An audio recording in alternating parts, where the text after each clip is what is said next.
Alright boys, how are we all doing? Not bad, Right, man. mate. Not bad. Alright, doing good. Good. Well, welcome back to This Is My Story, your unofficial Hearts podcast.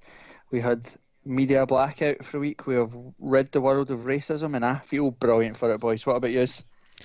What a life, innit? So, we did the Leave It on the Stand campaign and then we'll fix racism in football. Anything else? I feel like Nelson Mandela of the podcast world. I fix everything. Aye. If the Queen doesn't give us all OBEs or MBEs or whatever the hell is the good one, or if she doesn't knight us all in the Christmas honours list, I'll be sorely disappointed. Aye, we went from the Gary McKay Stephen of the podcast world to the Mother Teresa of the podcast world. Absolute saints, the lot of us, man. Aye, we were going to podcast, we were going to do live reactions, but let's be honest, there isn't a Hearts fan that isn't fucking sick to death of this league, this campaign, and this football club. So we're like, let's have a week off. Let's take the most of it. Hearts have been sensational since we've stopped podcasting, so that's something that we should think about. That's something we should think about as well going forward. We missed a week and we were Brazil again away to Rafe, so that was fun. Anyway, how has all been, Ando? How's your week been? It's been a mixed week. Obviously, there's one of the reasons I wasn't on last week. There's not to be too ghoulish about it, but some bad news close to home. So for everybody in the family that's listening, chin up, well done. You've done incredibly well this week, and the big man will be sorely missed. And that's pretty much all I've got to say on the matter. Echoed by all others on the podcast today. Fortunate I got to your family and friends, Ando. It's not been an easy time for you. Nah, it hasn't. Cheers, guys. No bother at all. Shanks, what about your week? Not bad. Got the grass cut. Minted. And then you two-footed Tam because he was trying to cut your grass. Did two-footed Tam last night at Haymarket, and he spent the day in A&E. Well, we sore ankle, so fuck him. Don't worry. Aye, don't worry. Me and Ando have got his replacement lined up, which we'll share with the boys in a wee minute. Mm-hmm. Talking to A&E and silly incidents. Kev, how you feeling, Spider-Man? You alright? How's the spider bite? Feeling absolutely brand new. All back to normal, fighting fit. Not that I was ever fit anyway, because I'm normal because I'm an old decrepit bastard. But aye, there you go. Oh, well, there you go. Did they ever find out what it was? Yeah, no idea. Oh well. I think it's poor genetics, mate. That's ultimately what's caused your pain there. I'll let you take that particular matter up with my father and my mother. I think. Do you know what I think it was? I think doctors are just so feckin' bored of talking about COVID that when you came in with something wrong, they all just went into the staff room and went, "Say it's a spider bite, man." And then they all just came back in and they were like, I think it's a spider bite. And then they hear them on the back, like, "You said it. Is that why the jokers? Exactly. Tell them it's a spider bite. It's a spider bite. Is that why the bastards also flipping turned around and told me I had COVID, only to find out 2 days later I didn't have it? Bastards. What was your They made you take your pants down to take your temperature. That's a different story. That's not. We'll leave that for the Christmas special. The doctor took your temperature with both his hands on your shoulders. It's alright, it's meant to be done this way, big man. Batistuta, how you been? I'm good, mate. I'm good. Very good week. We're etching towards summer. I'm getting more golf in. Can't complain.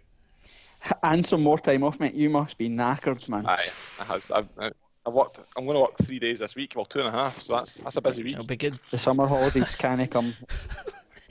Why do we not do? They should do a clap on a Wednesday for teachers, man. You're the unsung heroes of COVID. I know, you're looking a bit pasty around the gills, mate. It's about time you had 8 weeks off just to fully recover for this absolute sort of nutcase time you're going through. Give you pay rise while we're talking about it too. So. Oh, there you go. That's life, innit? What a life. Right. Obviously, Tam has patched it because he's hurt his wee ankle. But don't worry, me and Ando, we've been working. It's a bit of a surprise to the boys in the podcast. Because we've now won the championship, we reached out to the club and we've managed to get a replacement, a new podcast member. Ando, do you want to unveil the latest member of the This Is My Story podcast? Yes, I think. Just ready, boys? Aye. you are gonna have to strap yourself in here. So watch the camera real close. You're about to see something that I don't think you thought you would ever see. Okay, How pissed must you have been? Brilliant. Don't even tell us you were sober. Kev, we all know by now. I don't buy things from Hearts when I'm sober. I don't know exactly how many pints of deep I was when I decided to buy this, but aye, there we go. That is it. So everyone on YouTube is looking at it just now. Corbett, would you like to describe for everyone at home exactly what this is? It is a fake Lego bus. It is.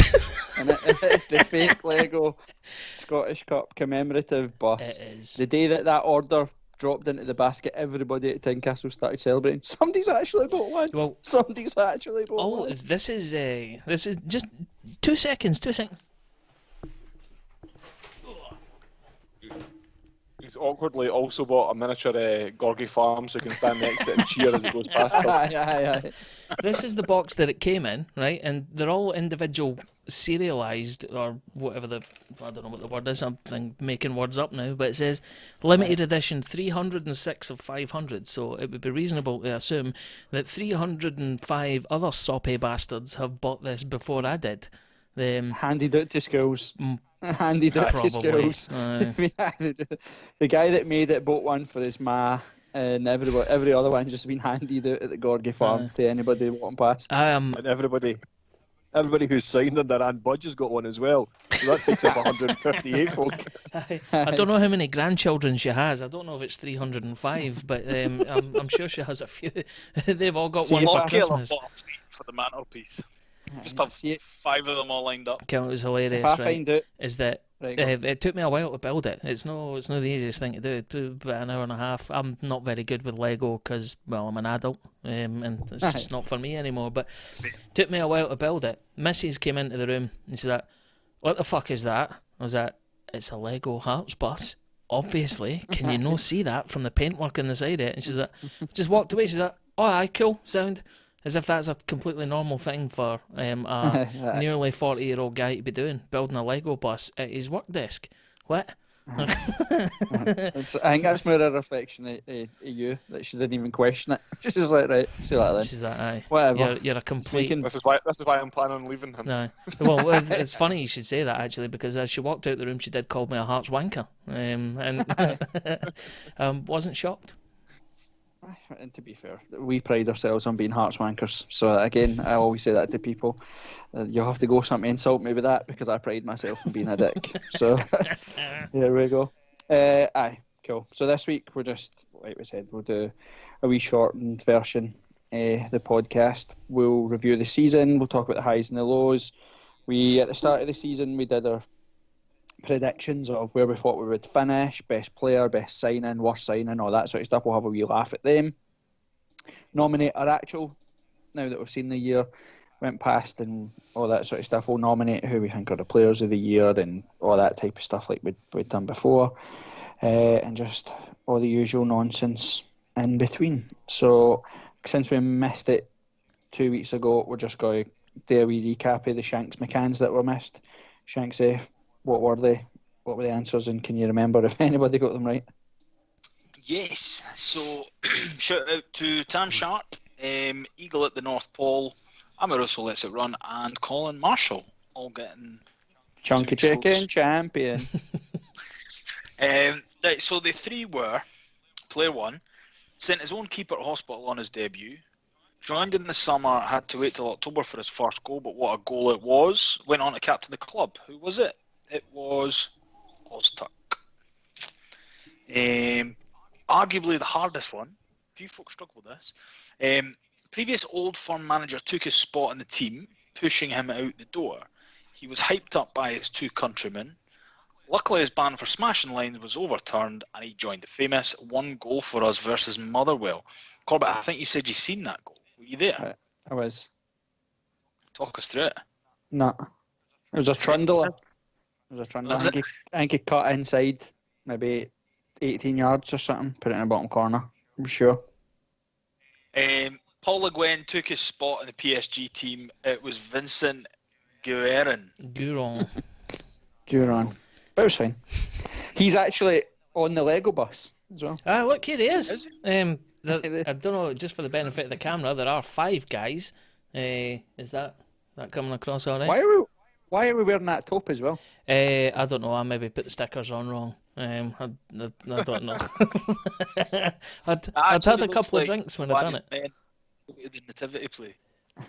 Baby Jesus in the cup. You know what is also quite ironic is that there's 5 fuckers on the top of the bus, but you'll notice that there's no driver. So there's so many synergies with the actual Hearts Football Club itself. Not a proper driver in command of the thing. Well, to be honest, I think that was more to reflect how absolutely mental or how much we probably didn't think we were going to win the cup. They probably booked a bus but no a driver. Like, fuck, we actually won it. Anybody that can drive a bus?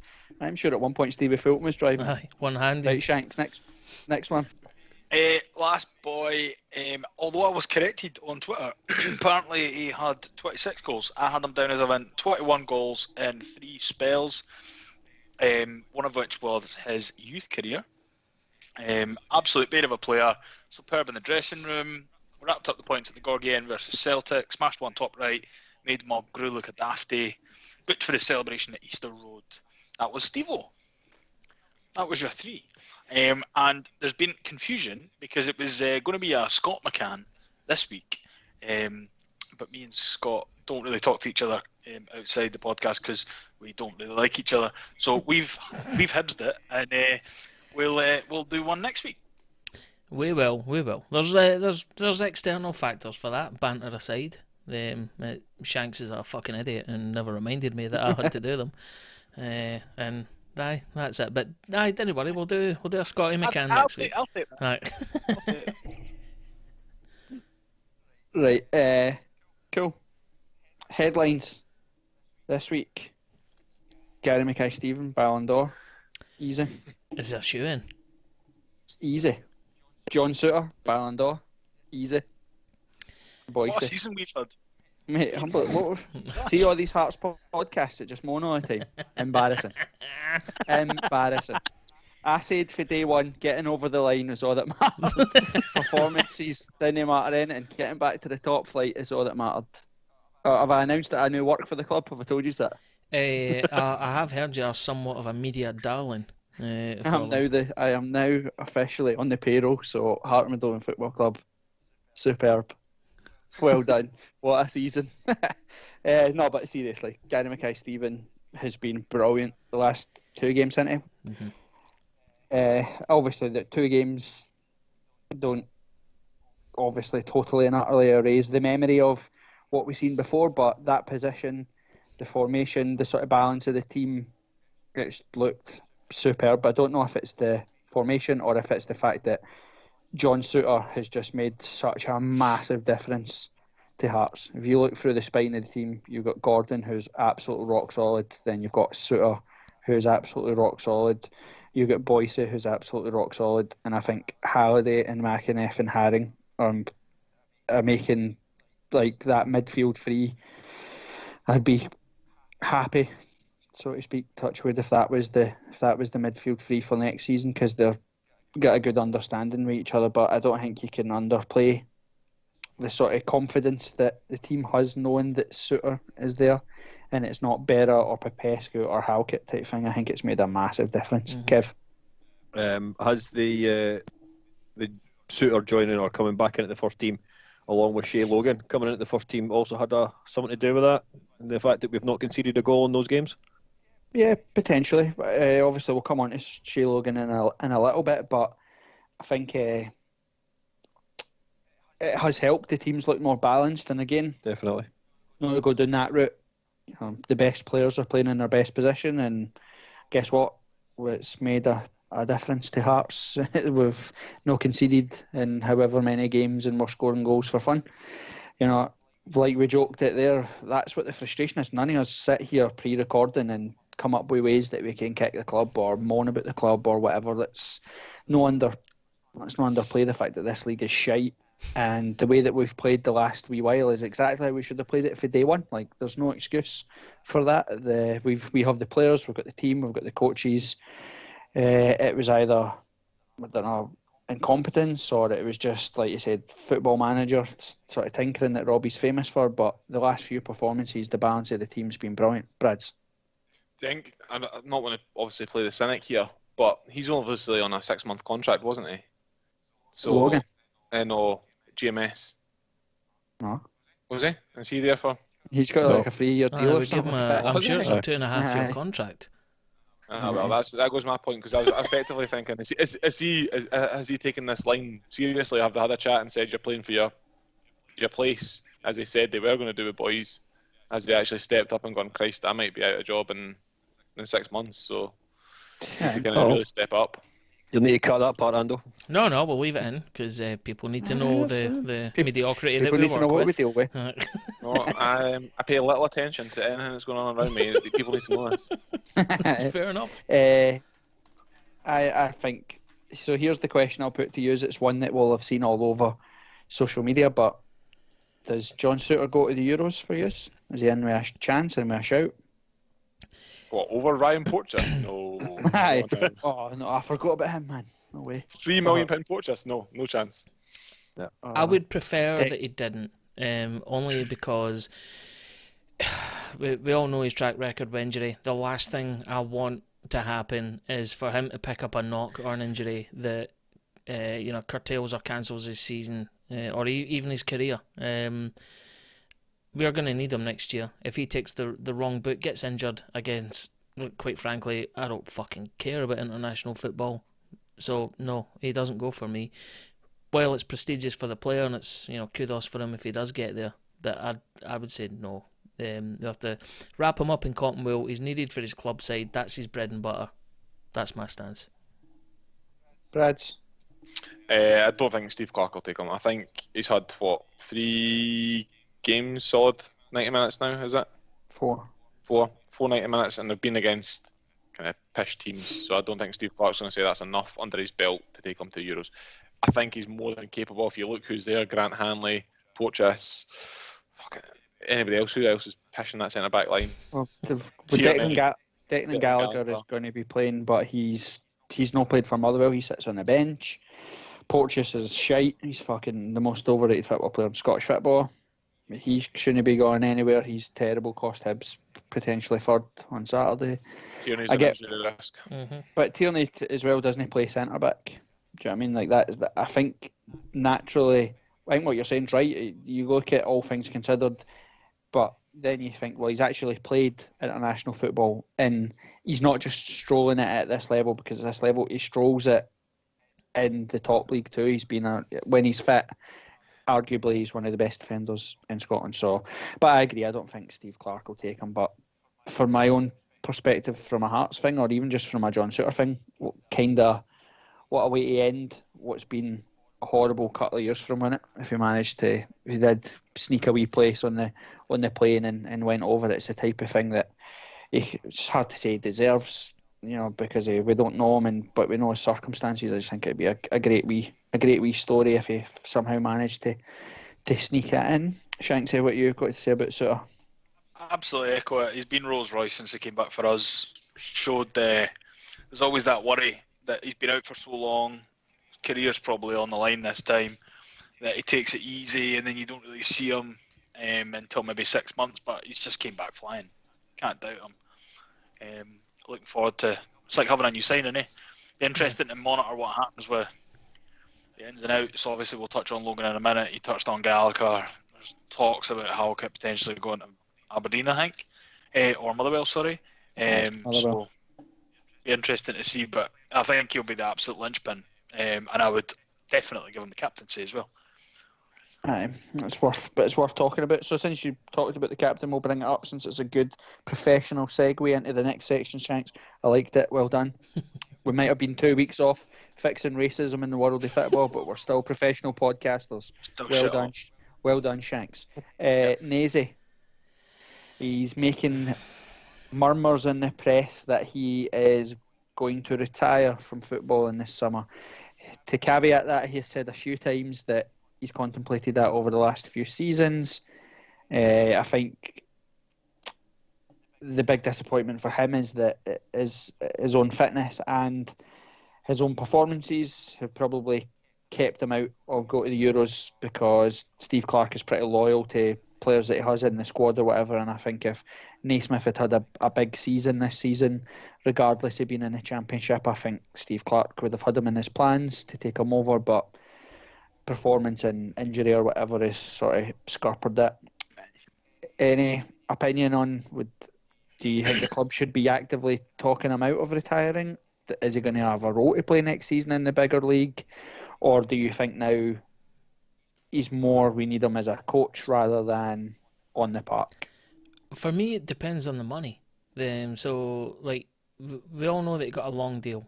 And I'm pretty sure it will be structured in a way that, if there's no way he was going to play consistently for 4 years. I would imagine, and I'm happy to be corrected with someone that has better knowledge, and I'm just guessing, that the wage structure of that contract would change if he was to ever hang up his boots and go into a coaching role. So, you would presume anyway, because a coach can't command the same sort of wage per week as what one of your talisman players would do.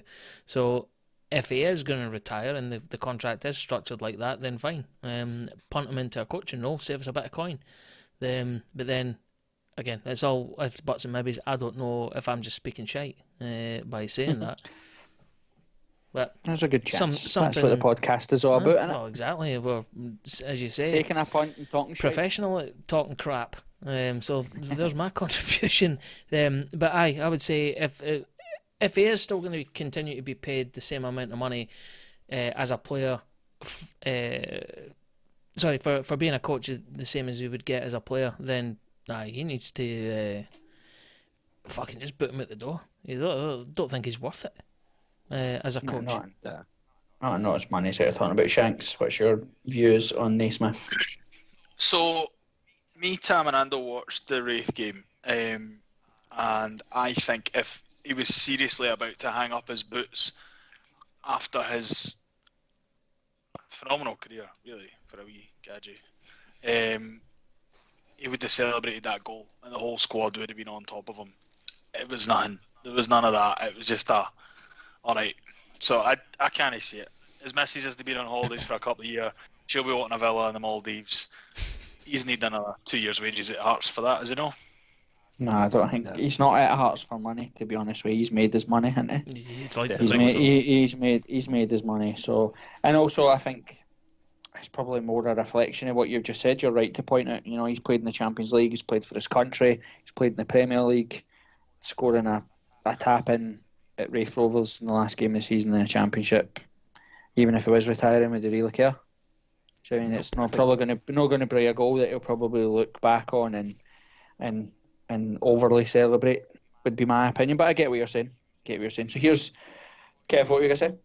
I was just going to say exactly that. If you think about the career he's had, his last goal, is it something he wants to think about? It was at Kirkcaldy in front of no fans. It wasn't a game against. That's fine. You have both just absolutely pulled the pants down on what I've said, so that's fine. Tam told me to 2-foot you verbally because you broke his ankle. So here's something I'll put to you then, right? And it's something that I've been thinking about for a while. Obviously, we've got Berra, who, don't get me wrong, since the Celtic injury, really, he's been a sort of shellier player. He's been nowhere near the player that he ever was for Hearts before. But, he's been a club captain. He was part of the squad that won the cup. Stephen Naismith has been scored goals against Hibs. He's been a great player for Scotland or whatever. Maybe not so to the heights with Hearts, but I think it's a bit sad that these guys are just going to leave football, and their last memories are not going to be like a standing ovation at Tynecastle or like a big game type thing. You think is there any sentimentality that we should be looking at there, or is it just a case of, well, that's the world that we live in, and there's no point keeping Naisy on for another 6 months at £3,000-4,000 a week just so that he can get a clap and a wee song by Scott Wilson? Bennett, I'd say, because we've been vocal on this pod before about showing too much sentimentality. You go back to the whole Levine thing, and like we're too soft we want that ruthless streak back, and if that means cutting him early, do it. I don't care. I'm pretty sure most people they wouldn't care. We've got a bottom line to think about. He's delivered, done well, whatever. There's arguments on both sides, but for me, don't bring sentimentality into it. Shanks, what you're saying? Just to play devil's advocate. Well, Nice. hey, well, hey. You could argue that actually the investment in the wage would be repaid, and if we actually brought you through to see a leader like that who's holding it together and he's keeping everybody on their toes, would be one side of it. The other point could be though that there's probably boys in there that are kind of quashed a little bit from stepping up to become leaders because he's just so vocal, such a presence and just a pain in the arse at times. And they're maybe a wee bit shy around him. He's maybe quite intimidating. So maybe seeing him move on would actually bring a shower with our pants on and that. that type of stuff. We've all been there. Right, so talking to other things at the football club, Shea Logan, like we just said there, he's been pretty solid. We moaned about him not because of Shea Logan the player, but more of what Shea Logan represented at the time. Cammy Logan, young up and coming guys out on loan. League was wrapped up. There was 5 games left, and we've brought in a 33-year-old to sort of see us over the line when we had numerous players at the football club that could play right back. Andy Halliday's played right back, Mihai Popescu's played right back, Mikey Smith plays right back. We've been through the list and we've had that discussion before, but surprised to see the club not offer him a deal? Or again, we're in the Ando's boat of we did what we asked him today, see you later, bye? I would say, as far as in regard, we don't know what's been said before it. Have we just said, look, we are just going to bring you in for 5 games till the end of the season? It puts you in the shop window to an extent, but we won't be looking to continue any contract after that period. That to me sounds a wee bit strange. What's really the incentive for him? He's got an agent. The agent should be looking for a new club for him for next season if that's if that's what his aim was. I wonder if we were actually thinking of giving him an additional 12 months. But again, we don't know what other conversations have been had with other players that might be coming in for either less money than what Shea Logan was either on or looking for. There's a wide variety. I do find it strange. I would have quite liked to have actually kept him, but I know that Mikey Smith is a sort of resident right back at the club. But even when that was in play, a lot of times Logan was actually further ahead than Mikey Smith would ever normally be, and he had that great relationship with GMS. And did that help GMS as well because the two of them had played before at Aberdeen? Who knows? That's true. Brad? I think the points I was just going to make there, Kev's kind of touched on already. I think, see if you look at him coming in the games, our turnaround and our kind of whole fan base looking, this looks better, that whole shape worked better with him coming in. I genuinely think he's made such a positive impact into that team. We know Mikey Smith's Mr. Dependable, but how many times have we criticised him for being so slow? You could hear it, and this is one of the best things about fans not being in, is they get to hear the players communicate on the pitch. Shea Logan's been tearing his fucking face off for not playing it fast enough, for not moving fast enough, for not moving the counter-attack. And arguably it's been 2 or 3 of Mikey Smith's better games because he's moving the ball on quicker. Shea Logan, as Kev said, has been supporting GMS. GMS got the freedom to go forward because he knows he's there. He is an overlap. I 100% would have kept him.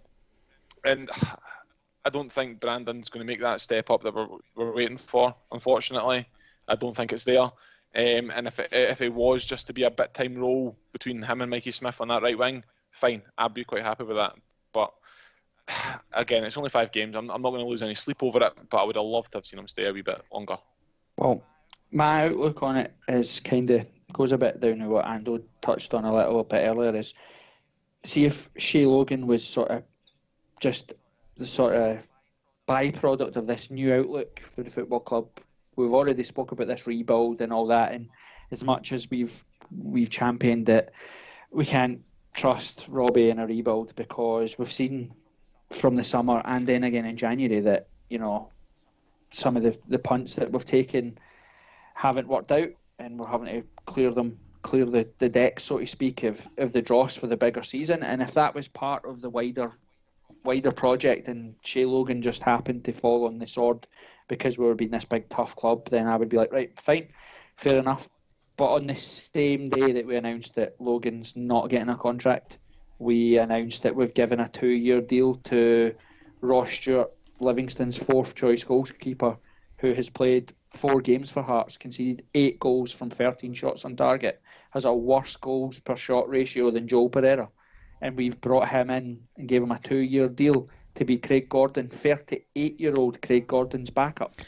But remember, we've brought him in because he's slotted in seamlessly and he likes to play jokes in the changing room. He's a good character to have around the place, but can he fucking keep positive? Yeah, if that's what you're signing players for, I'll fucking do that. I'll go into the dressing room and pull their pants down when they're not looking, or whatever the hell it is he's doing. But You clearly don't know how dour you are. You'd bring that team down even further. Fucking right. Yeah, listen. Amount of pants pulling down would fit. Listen, I bought a Lego bus. I'm untouchable. Leave me alone. Yeah. He's a pattern machine, mate. Pattern machine. But and again, people on Twitter, you've seen it. He's a backup goalkeeper. Well, Colin Doyle was a backup goalkeeper. Bobby Zlamal ended up being the backup goalkeeper to Joe Pereira. Joe Pereira ended up being the backup keeper to Bobby Zlamal. The difference this season from last season is that we have Craig Gordon, who 1 in every 5 shots has a goal, whereas Joe Pereira was 1 in every 2. Craig Gordon gets an injury, then we have to rely on Ross Stewart, and he showed absolutely nothing. Again, you say, it's only 4 games, you can't judge him. Right, well, let's look at the games. Raith Rovers at Tynecastle conceded. East Fife, he conceded 2. Brora Rangers, he conceded 2. Queen of the South, he conceded 3. These are shite teams. Horrible teams. One of them's a part-time team. Non-league team. And he's conceding goals. He's never kept a clean sheet playing for Hearts. And yet we're going to step up in standard. We're going to go up to the top league when, take all that noise and then put it in the background that Robbie Nielsen's going to stay in his job, right? This isn't the podcast for discussing whether that was right or wrong. We've done that to death. You know our views on it. They've spoke about the importance of the summer and this rebuild. The first signing of this summer's rebuild is Livingston's fourth choice goalkeeper that we all know is shite. That's our 5th keeper. To sign the 5th keeper. It's shite. It's that's not getting on the front foot. Like we said there, if the front foot was, sorry, Shay, you've done brilliant since you've come in, but we've got bigger plans and we've got better players in the pipeline. See you later. Fair enough, and then that happens to Ross Stewart, it happens to Bobby Zlamal, Colin Doyle, it happens to Craig Halkett, it happens to all the rest of the dross on the side. You say, right, well, fair enough, let's give him the benefit of the doubt. He's acknowledged that it's not been good enough and he's clearing the decks. Let's see what he can bring in. But the first signing is a goalkeeper that we know hasn't worked. It took me 2 minutes to Google that. To Google what games did Ross Stewart play in goals for Hearts to bring up that he'd conceded 8 goals and 13 shots. I'm not a goalkeeping coach. What's Paul Gallagher doing? What's Craig Gordon doing? Recommending him. If you look at the press release as well, then there's a bit in it that says, hopefully I'm not making this up because I only read it earlier, but he said, he's coming on with every game or with every training session under the tutelage of the goalkeeping coach and Craig Gordon. And we got, right, okay, fine. I seen him in the early stages of the game against Brora and try to chest a save. Remember that? A ball came in, it was a speculative shot at best, and it took it on the chest. Pardon me, beep. Rather than actually catch it. I was like, and this is before, obviously, we ended up in the mire that we ultimately ended up in. But it's not that at that point. I was like, what the hell are you doing? You're a kamikaze goalkeeper. That's not impressing anybody. He's not for me. Maybe we're jumping a gun, and maybe he's, the plan is that Harry Stone goes on loan for the season, and we bring in another, like Colin Doyle and Bobby Zlamal go, and we bring in another backup goalkeeper, so that he's basically the third choice goalkeeper, which every football club has. I know that sounds mental, but Colin Firth, for whatever he's called, or Andy Ayre, for whatever he is, the bloody third choice goalkeeper at Rangers, basically just puts the balls out and the cones out, but gets to play reserve football or something. That maybe, if that's the plan, but like you said, the press releases and everything that they've spoke about, they're trying to convince us that he's the backup to Craig Gordon, and that absolutely worries me. And another myth just to put to bed, John McLaughlin sits on the Rangers bench behind Alan McGregor. Don't tell me that goalkeepers wouldn't come to Hearts and sit behind Craig Gordon. Don't talk shite. Of course they would. Of course they would. Of course could. Craig Gordon's 38. He's got, 2 years maybe left at the absolute tops, depending if his body will let him. Realistically, you're looking at his. It sounds horrible. His career could be over in an injury. Do you know what I mean? All it takes is somebody to leave one on him with a through ball for him to land awkwardly at a corner, then his career's finished, and we turn to the bench, and it's Ross Stewart that's the backup. So again, that's a bit disappointing. It's not the first signing of the summer that I was hoping to see. A bit daft. I find it quite strange that they keep going on about the young laddie Harry Stone. I think he's played, from what I've read anyway, he's played pretty well at Albion Rovers. I think he's kept 2, maybe even 3 clean sheets in the games that he's played for Albion Rovers. When are you going to actually take a punt on him? If you think away back to the days of Craig Levein first time round, he took a punt on Craig Gordon being the number 1 goalkeeper. You have to take you have to go on. We're saying that this young laddie Harry Stone's good at goalkeeping. He's actually got a bit of a brain inside his head as well. In that case, let's put him in. Let's use him in the league, even League Cup matches. These games against East Fife and whoever else usually get played. That's the games. To me, Harry Stone would be my preference of sitting on a bench, learning from learning from Craig Gordon on the on where he positions himself and all these kind of things. That's to me what we should be looking at. No Livingston's 4th choice goalkeeper. And I know Shanks, apologies. I know you think he played 1 game was going to be another Ballon d'Or winner, but we'll just leave that there. Just to pick up on the bit you were saying about Stone, how do you weigh that up between a guy who's maybe going to get 30 games under his belt next year out on loan versus 3 games for us and being in the changing room every week learning for Gordon? That's a tough one, I guess. It is. But if you think that he could have 30 games at Albion Rovers who have got a shite defence in front of him, he's conceding goals left, right, and centre, and that loses his whole confidence in himself.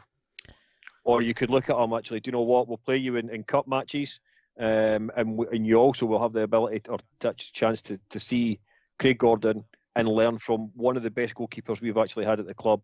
Especially when you consider he's came through all the ranks. Yeah, okay, went to Sunderland and blah blah blah thereafter, but came back. I agree with you. I think it's a balancing act with that one, but I think that we're going to have to make a decision. We talk about youth. We talk about bringing these laddies in. If we're not going to make we're just going to send them out on loan again for another year, which sounds like what we're going to do with a couple of the young lads again. You just wonder where it all comes from. I just think it sends. There comes a point where I think it just sends the wrong message. Do you know what I mean? Like, are you telling me that the repeated loans that Harry Cochrane had and Anthony McDonald had or whatever haven't hampered his confidence? Do you imagine Robbie sits Harry Stone down and says, I'm not sending you on loan at next season. I want you to play the League Cup and I want you to stay here and I want you to be understudy to Craig Gordon. That's a massive responsibility. Look at how we're reacting to Ross Stewart getting the gloves, so to speak, to be Craig Gordon's backup. Do you mean that the bit of confidence that gets known that the club have got faith in him and saying, no, we want you to be here. We trust you. If something happens to Craig, my mate, you're straight in. So it's a bit of a worry. I know that people are playing it off saying that he's just a backup goalkeeper or whatever, but if this was any other position on the park, I probably wouldn't even care. But the fact that the goalkeeper is the reason we were relegated, demoted, whatever you want to call it, then that's the worry for me, is that we look like we could make the same mistake in the top flight again, which is a worry.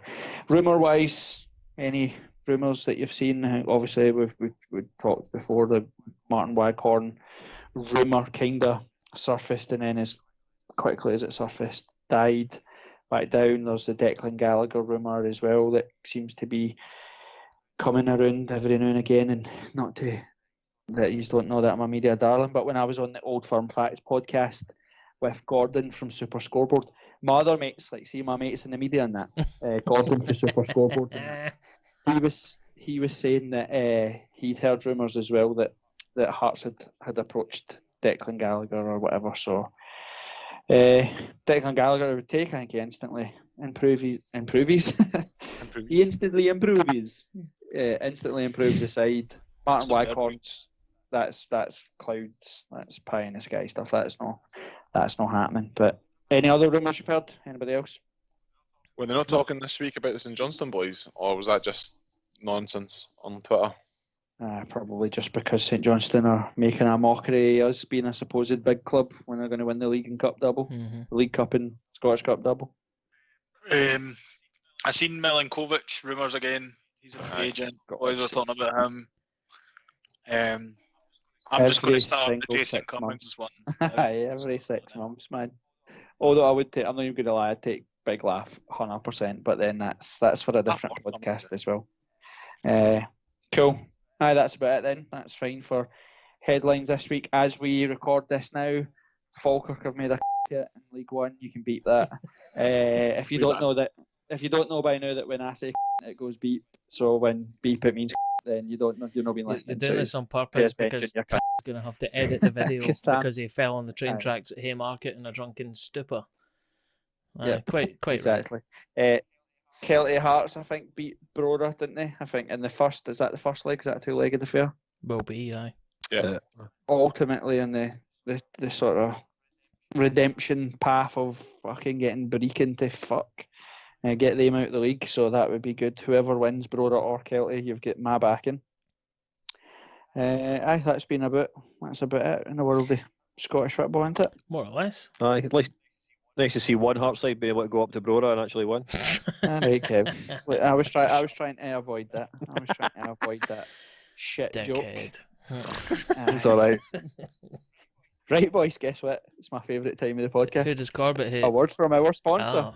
This episode is brought to you by our friends at Bike Speed UK. Any Jambo using the promo code This Is My Story will get 10% off at checkout.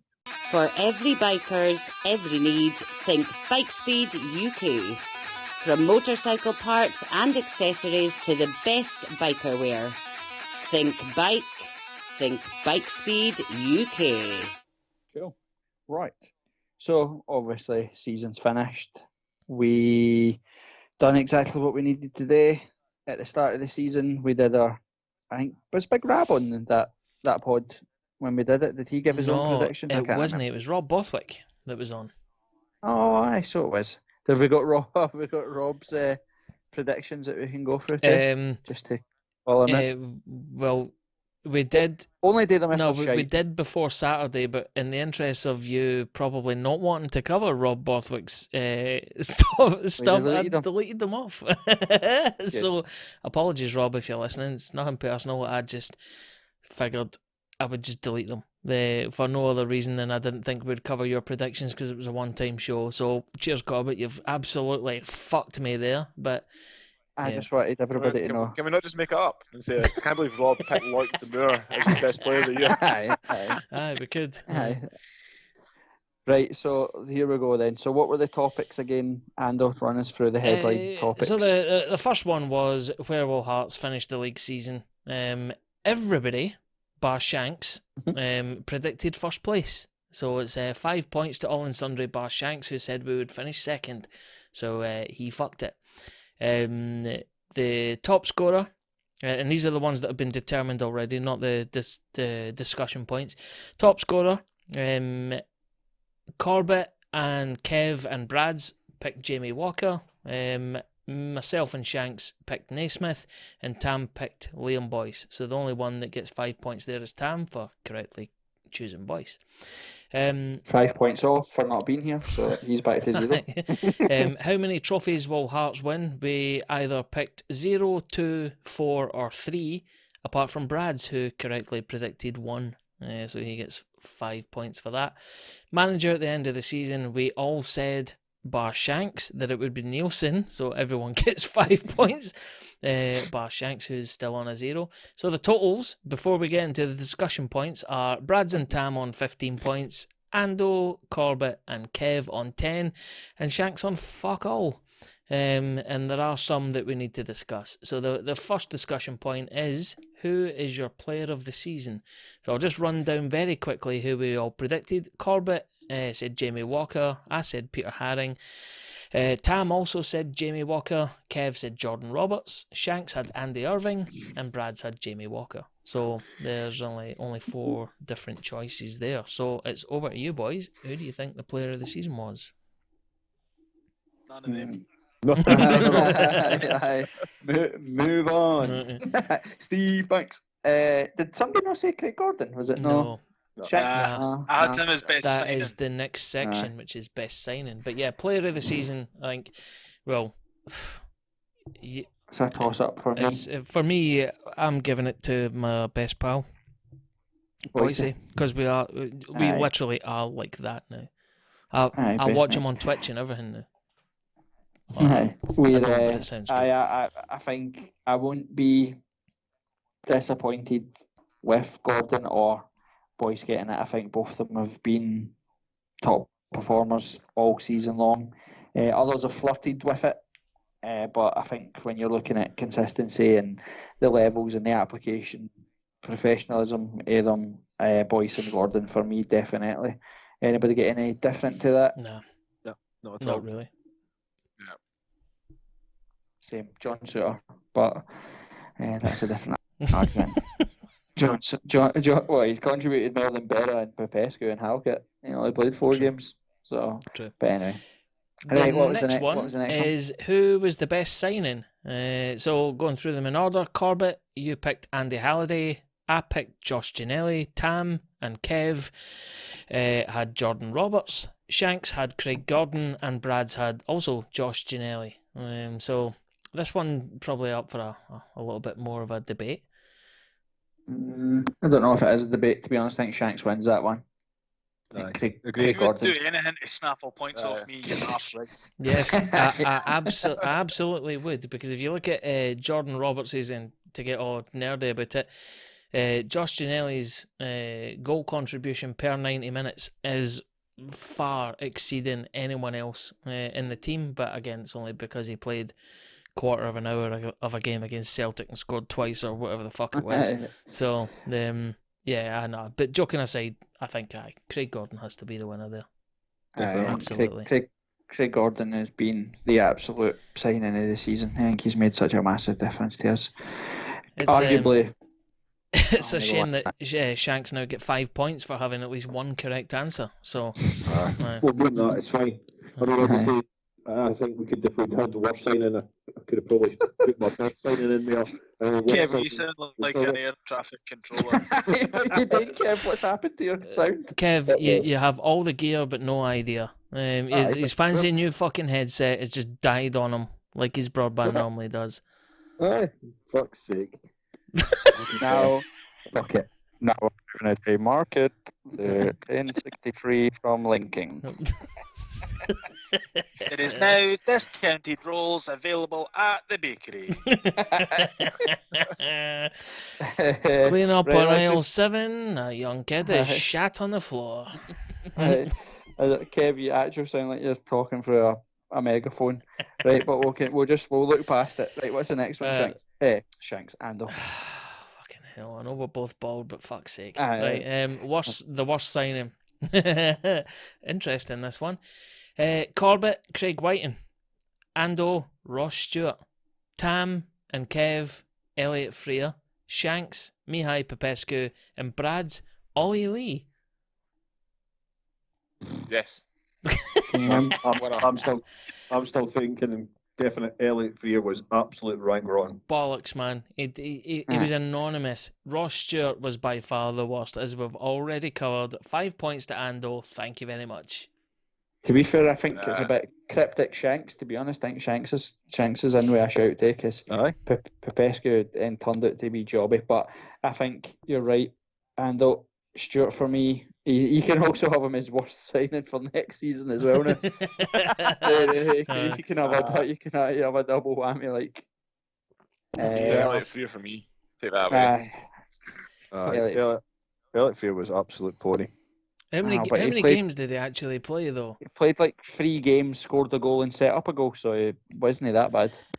Apparently, 11 appearances, 2 goals, 1 assist. So there you go.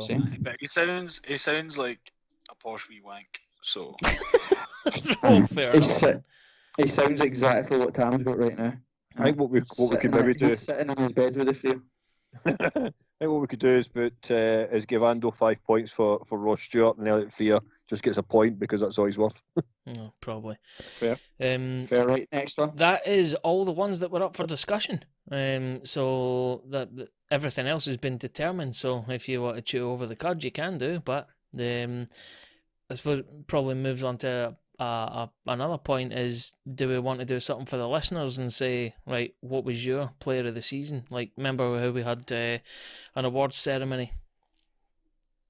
Right, we can put it out we'll put it on Twitter. We'll find out, get in contact with us who was signings of the season, player of the season, worst signing of the season, all that sort of stuff. We'll get that on the socials and we'll shout them out next week to who had the best suggestions or who had the same answers as us. In a season that's seen us lose to Alloa and seen us lose to Brora Rangers, lose to Raith Rovers, Queen of the South, Dunfermline and Dundee. Anybody want to take a stab at the dark of what your low point of the season was? We go around the table and you can all give us your low point and then we'll end it on our high points. Go for it. Ando, I'll put you under the Lego bus first. What's your low point of the season? We're getting beat by Brora Rangers. I don't think there's anything sorer or more sore than that, unless we're talking like Hibs doing quite well in the cup. That's also a sore point for me. But if we're talking about ultimate lows as far as our team's concerned, for me it can't go any worse than getting beat off Brora in the cup. So that gets it for me. Brad. Yeah, I'm exactly the same. The Brora game is abysmal. Right, it's going to be hard to disagree with that. Shanks. Low was the Ginelli injury. I think it was the turning point of the season. I think had he stayed fit, we would have had a bit more creativity and we would have won those games. And highs, I've got 2 highs. Whoa. We'll circle back around for the highs. Calm your tits. Aye. This is not the Shanks McCann podcast. Let's not shoot or bolt too early. Aye. So, thank you for contributing, Shanks. Thanks for that. We'll come for you for your highs in a minute. We also only asked for 1, so. But again, if you're going to be a drama queen about it, you can give us 2. But that's fine. We'll come in a minute. Right, Kev. My low point, if I'm being honest, out with, of course, Brora.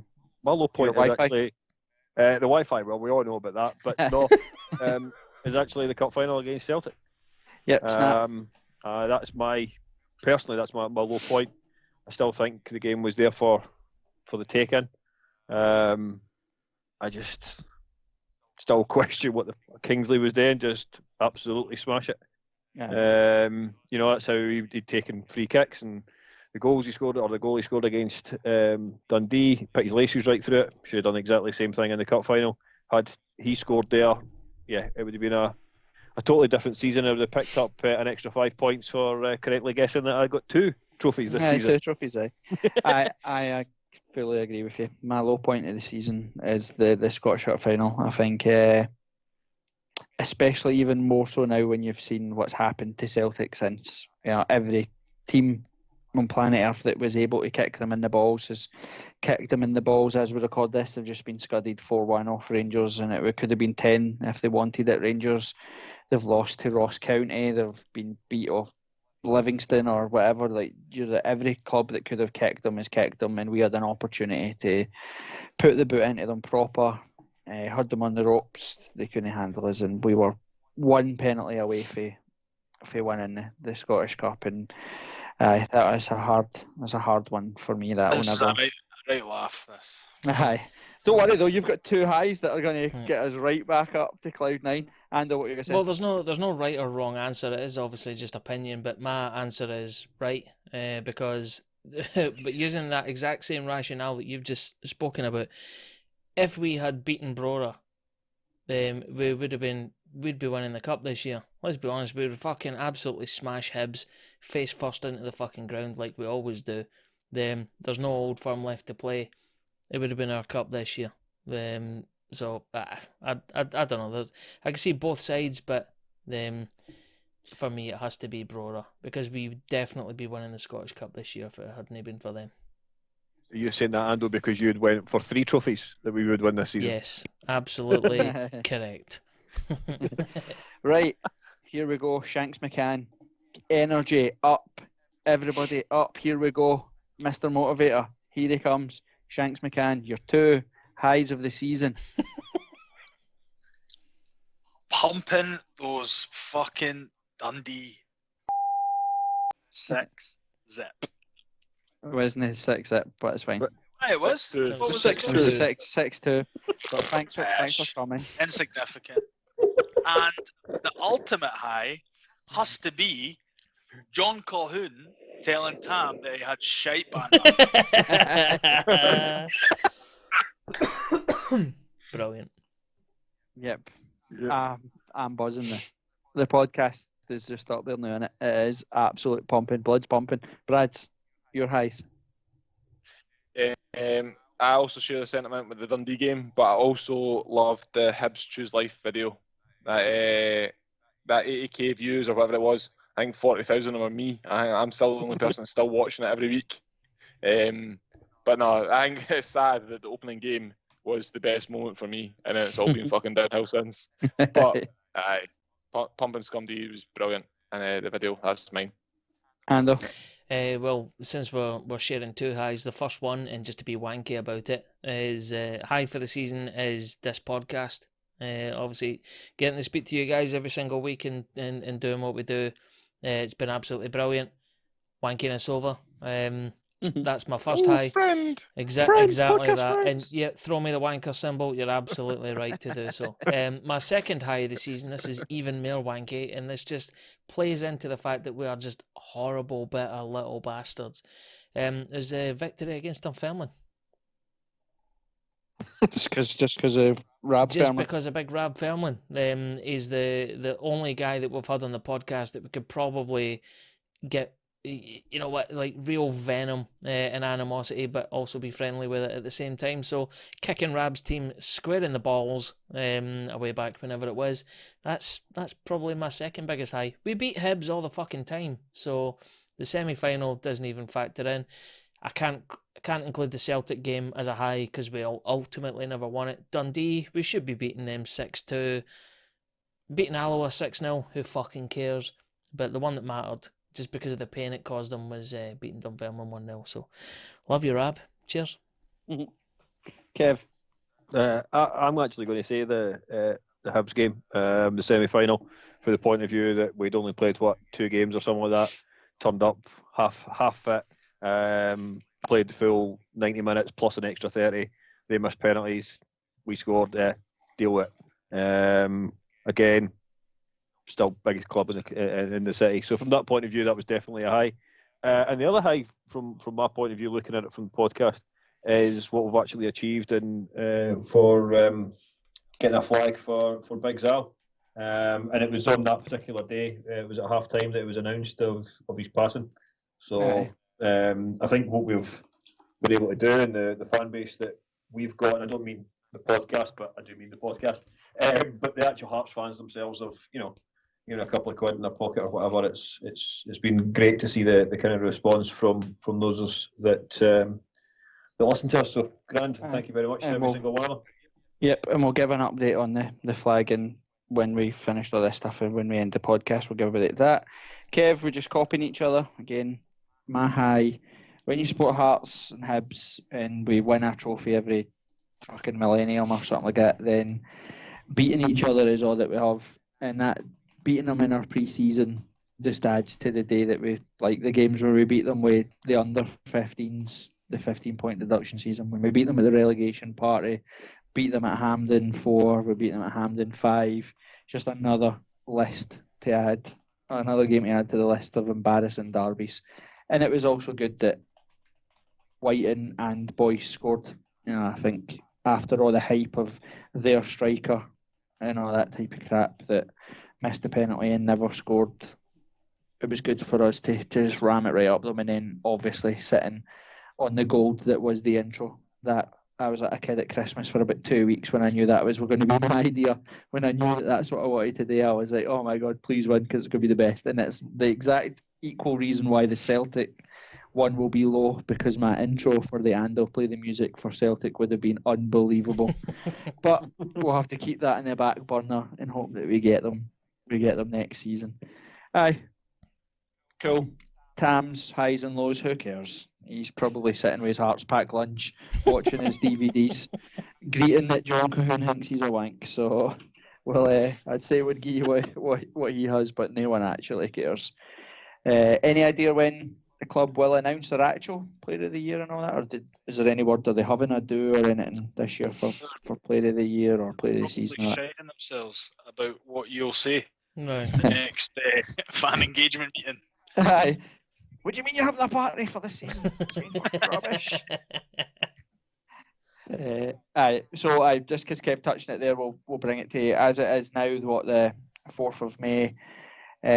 We are still taking donations to the Big Zal Flag Fund.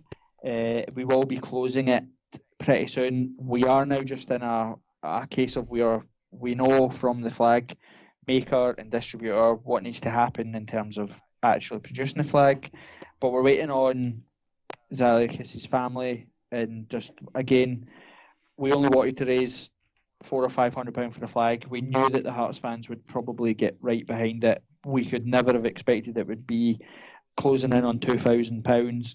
So that's why we always had the idea that, well, any excess that we make, we would either donate to Zaliakis' family directly, or we would donate it in his name and his honour to whatever charity his family decided it would go to. So it's looking like if it's not going to go to Zaliakis' family itself, then we're probably going to donate it in his name to Motor Neurons Disease Scotland. Just feel that it's fitting.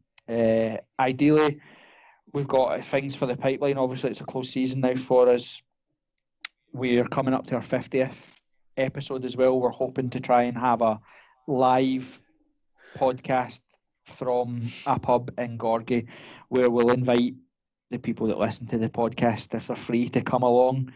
We can get interaction. You can come and join in the podcast, and if we can, and we are going to donate to M&D Scotland, then we will try and get one of their representatives to come along as well, so that we can donate the money and do it right, rather than just sort of send them a bank transfer and leave it, if you know what I mean. It feels like we get an opportunity to do something nice for Zal and his family or whatever. So aye, and again, from everybody, I know that the boys on the podcast will say as well, you've absolutely blown us away with your interaction with the flag stuff. It's been superb. Like I said, £100, we've raised nearly £2,000. It's phenomenal. So thanks to every single one of you for helping. It's been superb, and we'll try and do something when we actually have the flag and unveil it.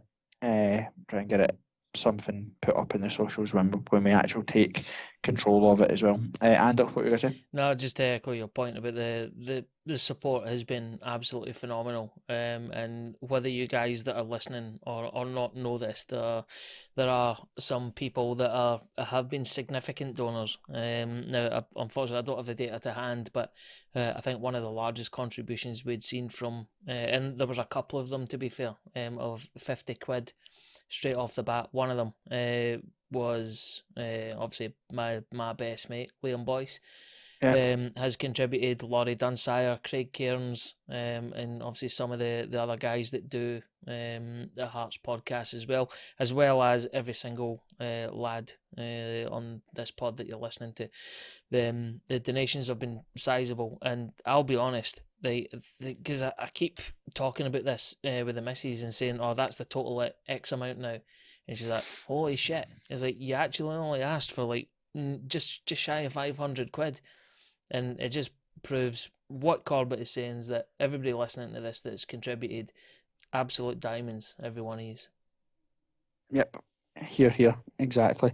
Aye, so that's pretty much all we've got for us this week. We are going to try and commit to podcasting as usual every week. Obviously, last week we had sabbatical due to the reasons that everybody knows. Going forward, like I said, we'll try and keep bringing you some form of nonsense over the close season, and we keep an eye on the socials. We will definitely give you the information for the live 50th. We're going to try and hopefully get some special guests, and even if you don't get special guests, if you guys can be there, that'll probably be more than enough for us. That would be superb, because again, without getting all soppy, it's the end of the season, but we started this as a laugh, as something today, because like we've said a million times before, we were sick of doing Zoom calls with the family, doing Zoom quizzes, so we got together and did it ourselves. And to be sitting here at the end of the season, having been the reaction that we've had, the guests that we've had, the places that we've been, the stuff that we've managed to achieve has been ridiculous, and none of us would have done that if it wasn't for you listening and that. So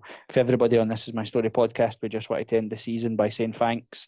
Keep listening, keep subscribing, keep downloading. For every one of you that are willing to listen to us, we will continue to show up on a Tuesday and talk shite. So thanks to every one of us, and we will all see you next Tuesday.